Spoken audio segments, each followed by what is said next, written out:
जय हिंद दोस्तों, कैसे हैं आप सभी प्यारे भक्तों को हर हर महादेव। दोस्तों, संसार के सबसे पुराने शहर बनारस में आप सभी का स्वागत है। यहाँ पर विश्व के पालनहार अर्थात विश्व के नाथ महादेव काशी विश्वनाथ ज्योतिर्लिंग के रूप में विराजमान है। ये अलौकिक ज्योतिर्लिंग भगवान शंकर के 12 ज्योतिर्लिंग में से एक है, जो 7वें नंबर का ज्योतिर्लिंग है। इस अलौकिक मंदिर को विश्वेश्वर महादेव के नाम से भी जाना जाता है। दोस्तों, पतित पावनी मां गंगा के किनारे बसा ये प्राचीन स्थल आदिकाल से महादेव की भक्ति में लीन है। इसे आप काशी, बनारस और वाराणसी आदि नामों से बुलाते हैं। तो दोस्तों, आज के इस खास और इन्फॉर्मेटिव वीडियो में मैं आपको बनारस में दर्शन और यात्रा की संपूर्ण जानकारी देने वाला हूं। इस वीडियो में बात करेंगे आप यहां तक कैसे पहुंचेंगे, रुकने के लिए होटल या धर्मशाला कहां पर लेना चाहिए, यात्रा और दर्शन का सही तरीका क्या है, यहां पर दर्शन और घूमने के प्रमुख स्थान कौन से हैं, खाने पीने की कैसी व्यवस्था है, और वीडियो के लास्ट में बात करेंगे संपूर्ण बजट की। तो बनारस में दर्शन और यात्रा की A to Z complete information के लिए वीडियो को एक बार पूरा जरूर देखें। दोस्तों, बनारस अपनी प्राचीन सभ्यता, धार्मिक मान्यताओं और अनमोल विरासत के लिए विश्व भर में प्रसिद्ध है। ये स्थान भक्ति भाव के साथ साथ शिक्षा, खान पान और पहनावे के लिए भी बहुत फेमस है। तभी तो देश ही नहीं, विदेशों से भी करोड़ों भक्त यहाँ पर दर्शन करने के लिए आते हैं। सावन में तो यहाँ पर रिकॉर्ड भीड़ होती है। तो चलिए फिर वीडियो में आगे बढ़ते हैं और एक एक करके सभी बातों को जानते हैं। सबसे पहले बात करते हैं आप यहाँ तक कैसे पहुँचेंगे। यहाँ तक आने का सबसे अच्छा माध्यम है ट्रेन का। यहाँ पर 2 प्रमुख स्टेशन हैं, बनारस रेलवे स्टेशन और वाराणसी रेलवे स्टेशन। हर प्रमुख स्टेशन से यहाँ तक आपको डायरेक्ट ट्रेन मिल जाती हैं। वहीं अगर आप बाई रोड आना चाहते हैं तो रोड की कनेक्टिविटी भी बहुत अच्छी है। आसपास के शहरों और राज्यों से यहाँ तक के लिए सीधी बस मिल जाती है। अगर आप फ्लाइट से आना चाहते हैं तो बनारस में ही इंटरनेशनल एयरपोर्ट है। इसके अलावा यहाँ से 300 किलोमीटर दूर पर स्थित लखनऊ एयरपोर्ट की कनेक्टिविटी भी बहुत अच्छी है। तो वहां तक आने के बाद में आप बस या ट्रेन के माध्यम से बनारस तक आ सकते हैं। वहीं बहुत से लोग अपनी खुद की कार से भी यहां तक आते हैं। मंदिर से 300 मीटर पहले ही पेड पार्किंग फैसिलिटीज मिल जाती है। तो चलिए दोस्तों, अब हम लोग पहुंच चुके हैं महादेव की नगरी बनारस में, और अब बात करते हैं रुकने के लिए होटल या धर्मशाला कहां पर लेना चाहिए। दोस्तों, ऐसे तो पूरे ही बनारस में आपको होटल्स मिल जाते हैं। सबसे अच्छा रहता है आप रेलवे स्टेशन या बस स्टैंड से शेयरिंग ऑटो में 20 रुपए और रिजर्व ऑटो में 100 रुपए देकर गदौलिया चौराहे पर आ जाइए। यहाँ से मंदिर की दूरी मात्र 200 मीटर रह जाती है। गदौलिया चौराहे के 100 मीटर रेंज में बहुत से होटल और धर्मशाला मिल जाएंगे। यहाँ पर धर्मशाला की स्टार्टिंग 500 रुपए से हो जाती है। वहीं होटल्स की स्टार्टिंग 800 से 1000 के बजट में हो जाती है। यहाँ पर आपको 2000, 3000, 5000, 10,000 तक के बजट में VIP होटल्स मिल जाते हैं। तो चलिए, एक अच्छा सा रूम लेने के बाद में अब हम लोग बात करते हैं यहाँ पर दर्शन करने का सही तरीका क्या है। दोस्तों, मंदिर में दर्शन करने से पहले हम लोग मां गंगा के पावन जल में स्नान करेंगे। गदौलिया चौराहे से एकदम सीधा रास्ता दशाश्वमेध घाट के लिए जाता है, जो लगभग 200 मीटर दूर है। आप यहां पर स्नान और दान आदि कर सकते हैं। बारिश के समय सिर्फ घाट पर ही स्नान होता है। इसके अलावा नॉर्मल डेज में आप नाव से दूसरी साइड जाकर खुले जल में स्नान कर सकते हैं। शेयरिंग नाव में 50 रुपए का चार्ज लेते हैं। तो चलिए, स्नान के बाद अब हम लोग चलते हैं दर्शन के लिए। दोस्तों, काशी विश्वनाथ मंदिर में एंट्री करने के 4 प्रमुख द्वार हैं। आप ललिता घाट, विश्वनाथ गली, मां अन्नपूर्णा द्वार और गेट नंबर 4 के पास से लाइन में लगकर मंदिर में एंट्री कर सकते हैं। दर्शन करने के लिए सबसे अच्छा ललिता घाट पर बना गंगा द्वार और गेट नंबर 4 रहता है। यहाँ पर भक्तों के लिए सुविधाएं ज्यादा होती हैं। इसके अलावा अगर आप सुगम दर्शन करना चाहते हैं तो गदौलिया चौराहे से गेट नंबर 4 के बीच में सुगम दर्शन काउंटर बना हुआ है। इसके अलावा गेट नंबर 4 के पास में भी काउंटर मिल जाएगा। आप 250 रुपए पर पर्सन में शीघ्र दर्शन टोकन ले सकते हैं। सावन के महीने में सोमवार के दिन सुगम दर्शन बंद रहता है। इसके अलावा अगर आपके साथ में कोई बुजुर्ग है तो आप यहाँ पर व्हील चेयर के माध्यम से भी दर्शन करने जा सकते हैं। व्हील चेयर वाले 200 से 250 रुपए का चार्ज करते हैं। दोस्तों, मंदिर प्रांगण के अंदर mobile phone, bag, camera, electronic सामान और जूता चप्पल ले जाना मना है। आप जहां से फूल माला और प्रसाद लें वहीं पर अपना सारा सामान जमा कर सकते हैं। इसके अलावा मंदिर के अंदर भी फ्री लॉकर फैसिलिटीज मिल जाती हैं। तो चलिए फूल माला प्रसाद लेकर लाइन में लगकर मंदिर में प्रवेश करेंगे। हर हर महादेव का जयकारा लगाते हुए श्री काशी विश्वनाथ ज्योतिर्लिंग के दर्शन कर आशीर्वाद प्राप्त करेंगे।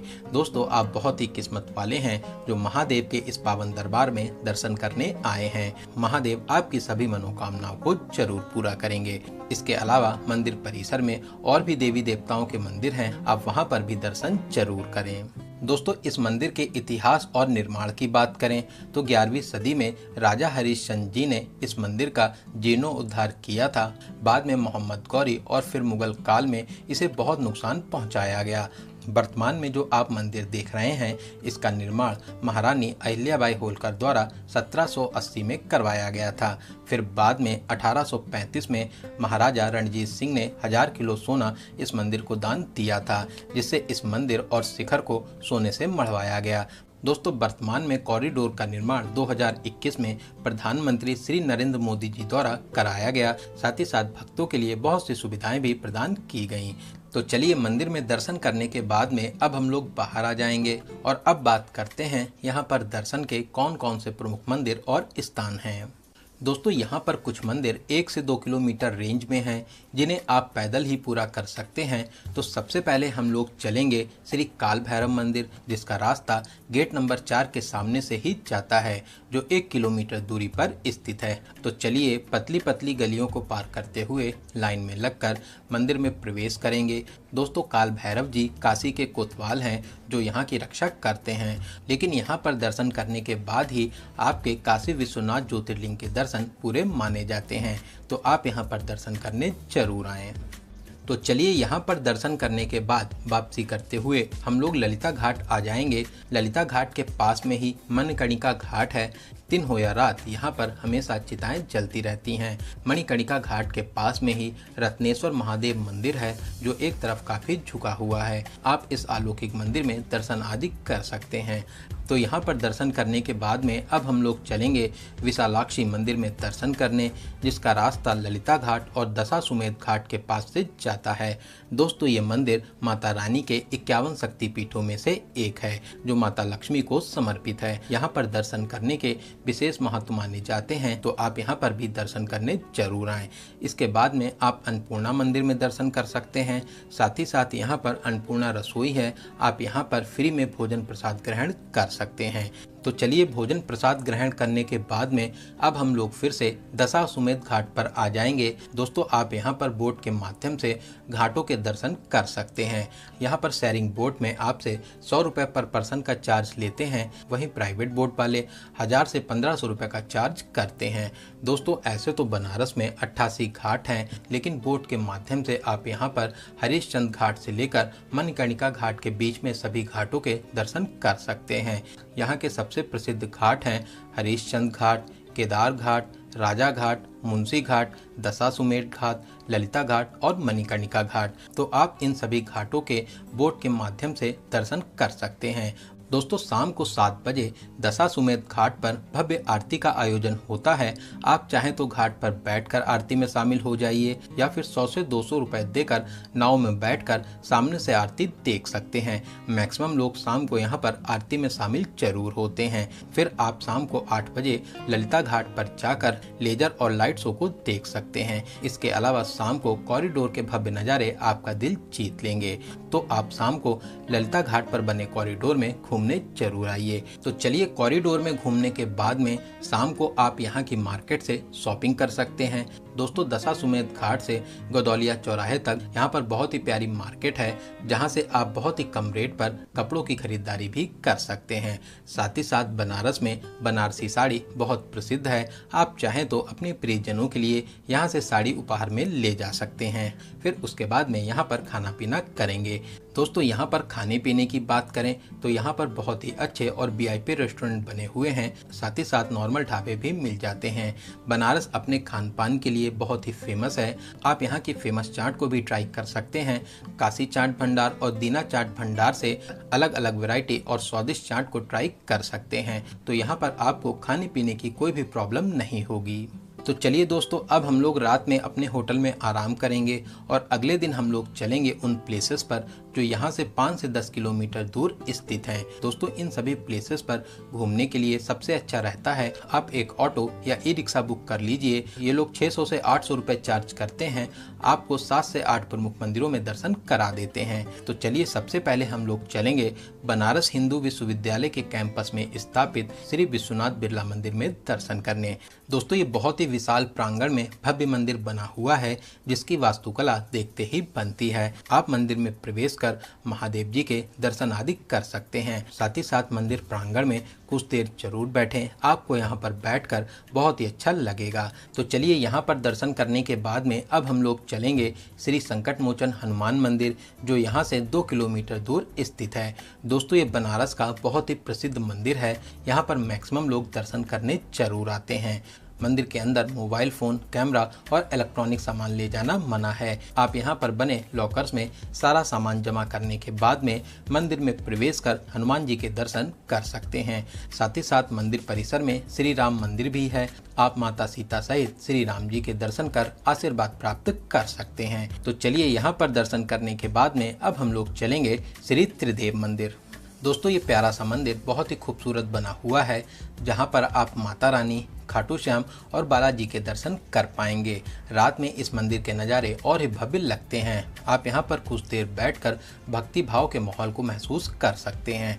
तो चलिए फिर यहाँ पर दर्शन करने के बाद में अब हम लोग चलेंगे श्री तुलसी मानस मंदिर, जो यहाँ से कुछ ही दूरी पर स्थित है। दोस्तों ये मंदिर प्रभु श्री राम जी को समर्पित है, जहाँ पर प्रभु श्री राम, माता सीता और भक्त हनुमान जी के साथ में विराजमान है। आप मंदिर के दूसरे मंजिले पर भी जाकर दर्शन कर सकते हैं, जहाँ दीवारों पर रामायण का बाखूबी से चित्रण किया गया है। आप इस मंदिर को अपनी लिस्ट में जरूर शामिल करें। आप यहाँ पर दर्शन करने जरूर आइए। तो चलिए यहाँ पर दर्शन करने के बाद में अब हम लोग चलेंगे दुर्गा माता मंदिर, जो यहाँ से कुछ ही दूरी पर स्थित है। दोस्तों ये दिव्य दरबार बहुत ही प्राचीन है और बनारस के सबसे प्रसिद्ध मंदिरों में से एक है। इस मंदिर का निर्माण 18वीं शताब्दी में रानी भवानी जी द्वारा कराया गया था। यहाँ पर आप माता रानी के अद्भुत रूप के दर्शन प्राप्त कर सकते हैं। साथ ही मंदिर परिसर में महादेव जी के साथ में अन्य देवी देवताओं के भी मंदिर स्थापित हैं। आप सभी के दर्शन प्राप्त कर सकते हैं। तो चलिए दोस्तों, यहाँ पर दर्शन करने के बाद में अब हम लोग चलेंगे श्री मणि मंदिर, जो यहाँ से लगभग 1 किलोमीटर दूर स्थित है। दोस्तों ये अलौकिक मंदिर विशाल प्रांगण में बना हुआ है। यहाँ पर 108 शिवलिंग स्थापित हैं। मंदिर में प्रवेश करते ही विशाल शिवलिंग के दर्शन प्राप्त होते हैं। साथ ही मंदिर बहुत ही प्यारी शैली में बना हुआ है। यहाँ पर प्रभु श्री राम, माता सीता और भक्त हनुमान जी के साथ में विराजमान हैं। इसके अलावा माता रानी, राधा कृष्ण, गणेश जी और भी सभी देवी देवताओं के मंदिर स्थापित हैं, जिनके दर्शन करने का यहाँ पर सौभाग्य मिलता है। तो आप यहाँ पर दर्शन करने जरूर आएं। आपको यहाँ पर दर्शन करके बहुत ही सुकून और शांति मिलेगी। तो दोस्तों इन सभी मंदिरों में दर्शन करने के बाद में आप चाहें तो शाम वाली ट्रेन से अपने घर के लिए वापसी कर सकते हैं। इसके अलावा अगर आपके पास में एक दिन और एक्स्ट्रा है तो आप यहाँ पर अस्सी घाट, नमो घाट के साथ साथ बनारस के और भी मंदिरों में दर्शन कर सकते हैं। इसके अलावा सारनाथ और सर्ववेद मंदिर में दर्शन और घूमने जा सकते हैं। तो चलिए अब हम लोग बात करते हैं यहाँ पर आने का सबसे अच्छा समय कौन सा रहता है। दोस्तों ऐसे तो आप पूरे साल ही कभी भी यहाँ पर घूमने आ सकते हैं। यहाँ पर हमेशा आपको भीड़ भाड़ मिलती है। स्पेशली सावन में तो यहाँ पर रिकॉर्ड तोड़ भीड़ होती है। इसके अलावा यहाँ पर घूमने के लिए अक्टूबर से अप्रैल तक का समय सबसे अच्छा समय माना जाता है। बात करें आपको कितने दिनों का प्लान बनाना चाहिए।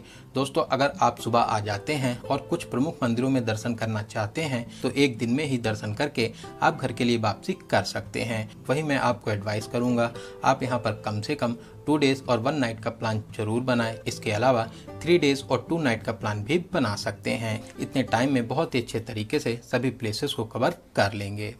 बात करें सबसे जरूरी क्वेश्चन बजट की, कितने बजट में आप इस पावन यात्रा को पूरा कर लेंगे। दोस्तों अगर आप 2 से 3 लोग हैं और आप 2 डेज और 1 नाइट का प्लान बनाते हैं तो आप 5,000 से 6,000 रुपये प्लस ट्रेन टिकट इतने बजट में बहुत ही आराम से इस पावन यात्रा को पूरा कर लेंगे। तो दोस्तों यहाँ पर मैंने आपको बनारस यात्रा से रिलेटेड हर एक छोटी बड़ी जानकारी को बहुत ही अच्छे और सही से देने की पूरी कोशिश की है। अगर फिर भी आपके कोई क्वेश्चन रह जाते हैं तो आप हमें कमेंट के माध्यम से पूछ सकते हैं। दोस्तों आपको ये वीडियो कैसा लगा और आप इस वीडियो को कहाँ से देख रहे हैं कमेंट बॉक्स में ज़रूर बताइएगा। अगर वीडियो की जानकारी आपको हेल्पफुल लगी हो तो अपने एक लाइक से हमें मोटिवेट कर सकते हैं। साथ ही साथ अगर अभी तक आप हमारी फैमिली यात्रा मित्र से नहीं जुड़े हैं तो प्लीज़ चैनल को सब्सक्राइब जरूर करें। साथ ही साथ बेल आइकन प्रेस करने के बाद में ऑल नोटिफिकेशन को जरूर क्लिक करें। तो चलिए दोस्तों अब मिलते हैं किसी ऐसे ही इंफॉर्मेटिव वीडियोस में। तब तक आप अपना और अपने परिवार का बहुत ज्यादा ख्याल रखें। आपकी यात्रा सफल, सुगम और मंगलमय हो। जय हिंद, जय भारत, हर हर महादेव।